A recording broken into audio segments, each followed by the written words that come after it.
Hello বন্ধুরা, আমি দীপ আর তোমরা শুনছো ভূতবং, ভূতের রাজ্যে সকলকে স্বাগত। বন্ধুরা, আজকে আমার গলার অবস্থা একদমই খারাপ, খুবই ঠান্ডা লেগেছে। তো তাও এসছি তোমাদের ভূতবংয়ের ঘটনা যাতে মিস না হয়ে যায়, তো একটু আজকে অ্যাডজাস্ট করে নিও। আজকের ঘটনা শেয়ার করেছে হাওড়ার উলবেড়িয়া থেকে পিয়া নাগ। পিয়াদের পাশে এক হন্টেড ফ্ল্যাটের ঘটনা পিয়া আজ আমাদের ভূতবংয়ে শেয়ার করেছে। তো আজকের এই ঘটনাটি শোনার আগে বন্ধুরা, তোমরা যারা ভূতবং চ্যানেলটিকে সাবস্ক্রাইব করোনি তারা এবার সাবস্ক্রাইব করেই দাও, আর পাশে থাকা বেল আইকনটিও ক্লিক করে রেখো, যাতে ভূতবংয়ের ঘটনা আসা মাত্রই তোমাদের কাছে নোটিফিকেশন পৌঁছে যায়। আর পারলে তোমরা ভূতবংয়ের ঘটনা ফ্যামিলি মেম্বার বা ফ্রেন্ডের কাছে শেয়ার করে দিও। তো বন্ধুরা, চলো রেডি হয়ে যাও, আর কথা বাড়াচ্ছি না, কানে হেডফোন গুঁজে নাও। চলো আজকের মূল ঘটনায় আসা যাক। নমস্কার দীপদা, আমি পিয়া হাওড়ার উলবেড়িয়া থেকে বলছি। আজ আমি আমাদের বাড়ির পাশের এক হন্টেড ফ্ল্যাটের ঘটনা শেয়ার করলাম।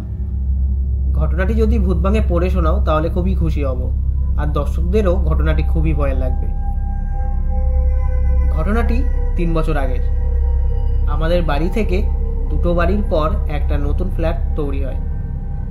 ফ্ল্যাটটার কনস্ট্রাকশনের কাজ 70% মতো হয়ে গিয়েছিল। সেই সময় একজন লেবার সেই ফ্ল্যাটে ফাঁসি দিয়ে আত্মহত্যা করে। আর সে যখন আত্মহত্যা করে তার গলার থেকে বডিটা পুরো আলাদা হয়ে যায়। সেই অ্যাক্সিডেন্টের পর ওই ফ্ল্যাটের কাজ 2 সপ্তাহের মতো বন্ধ ছিল। পুনরায় যখন কাজ শুরু হয় তখন থেকেই অলৌকিক ঘটনা ঘটতে শুরু করে। দিনের বেলায় লেবারদের সাথে অনেক রকম অলৌকিক ঘটনা ঘটত। এর ফলে অনেক লেবার অসুস্থ হয়ে পড়ে, আবার অনেকে কাজ ছেড়ে চলে যায়। এলাকার মধ্যেও অনেকে ওই ঘটনার সম্মুখীন হয়।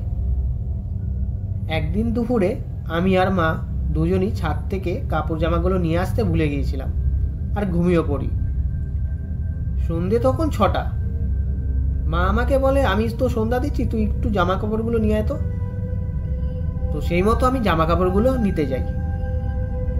আর তখনও কিন্তু পুরোপুরি অন্ধকার হয়ে যায়নি। আমার চোখ যায় সেই ফ্ল্যাটের 5 তলায়। 5 তলাটা তখনও পুরো ওপেন ছিল। তখনও ওই 5 আর 6 তলায় কাজ পুরোপুরি হয়নি কমপ্লিট। আমি দেখি একজন মুন্ডুবিহীন লোক দাঁড়িয়ে। আমি দেখে তো পুরো চমকে যাই, আর মা গো বাবাকে বলে সেই ছাদের মধ্যে জামা কাপড় ফেলে নিচে চলে আসি। আমার চিল্লানো শুনে মা ভয় পেয়ে যায়। মা জিজ্ঞাসা করে, কি রে, কি হয়েছে? আমি তারপর ব্যাপারটা বলি। মা আমাকে বলে, আরে দূর, তুই ভুলভাল দেখেছিস, সবার মুখে শুনিস তো, তাই এটা তোর মনের ভুল। আমি ভালো করেই বুঝি মা আমাকে বোঝাচ্ছে, সান্ত্বনা দিচ্ছে, যাতে আমি না ভয় পাই। তো সেই রাতে আমি একদমই ঘুমাতে পারি না। সেই দৃশ্যটাই আমার চোখে ভাসছিল। পরের দিন সকালে এই ব্যাপারটা আমি আর মা বাবাকে জানি। বাবা তো বিশ্বাসই করতে চাচ্ছিল না। বাবা বলে, তো চোখের ভুল। তখন আমরা বলি, সবাই তো দেখছে এরকম জিনিস। বাবা বলে, এইসব বুজরুকি, সব মিথ্যা গুজব লড়াচ্ছে সবাই, যাতে ফ্ল্যাটটা কমপ্লিট না হয়। অ্যাকচুয়ালি বাবা ভূত প্রেত একদমই বিশ্বাস করে না, কিন্তু বাবার এই ভাবনাটা খুবই ভুল ছিল। একদিন রাতে বাবা ছাদে যায়। গরম বেশি পড়লে বাবা মাঝে সাঝে ছাদে গিয়ে হাওয়া খেত। সেদিন কি হয়, রাত তখন 8টা বাজে।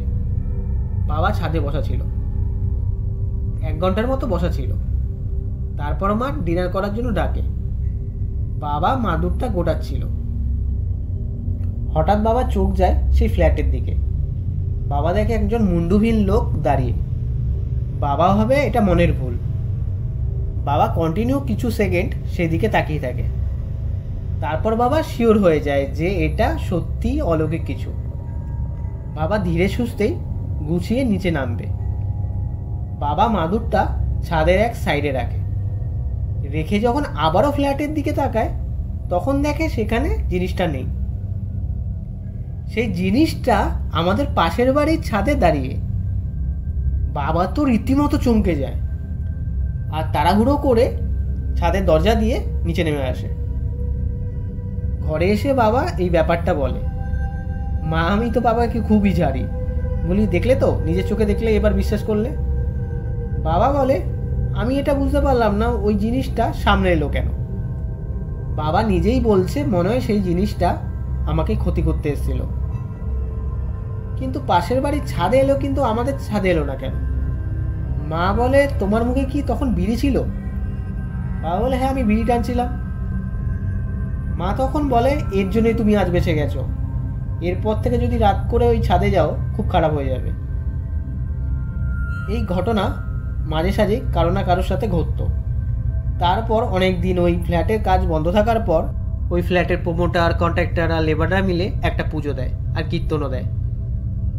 তারপর থেকে আর কোনো অলৌকিক ঘটনা কোনো লেবারের সাথে ঘটেনি আর কারোর সাথে ঘটেনি। ওই ফ্ল্যাটটা কমপ্লিট হওয়ার পর সবাই ওই ফ্ল্যাটে আসে যারা বুক করে রেখেছিল। ওই ফ্ল্যাটে আমার একজন স্টুডেন্ট আছে, ওকে আমি এখনও রোজ পড়াতে যাই। 1 বছর ধরে ওকে পড়াই। একদিন ওর মার সাথে আমার কথা হচ্ছিল, কি কথায় কথায় ওই কথা ওঠে। ওর মা বলে এই ফ্ল্যাটে তো অনেক নেগেটিভ জিনিস হয়। আমি বলি কি হয় এখন? তখন ওই কাকিমা বলে যে অনেক সময় সিঁড়ি দিয়ে কোনো ছায়া নেমে গেল বা কেউ ধপধপ করে হেঁটে যাচ্ছে, এরকম অনেকেই আওয়াজ পায়। তখন আমি পুরো ঘটনাটা বলি যখন এই ফ্ল্যাটটা তৈরি হচ্ছিল, যে এই ব্যাপার হয়েছে। তখন সেই কাকিমা বলে কি অবস্থা, আগে জানলে তো আমি এই ফ্ল্যাটে আসতামই না। তো এই ঘটনা আজ ওই ফ্ল্যাটে ঘটে, কিন্তু কাউকে কোনো কিছু ক্ষতি করে না, কিন্তু অনেকে অনুভব করে। এই ছিল দীপদা ঘটনা। ঘটনাটি যদি তুমি ভূতবঙ্গে পড়ে শোনাও তাহলে খুব খুশি হব।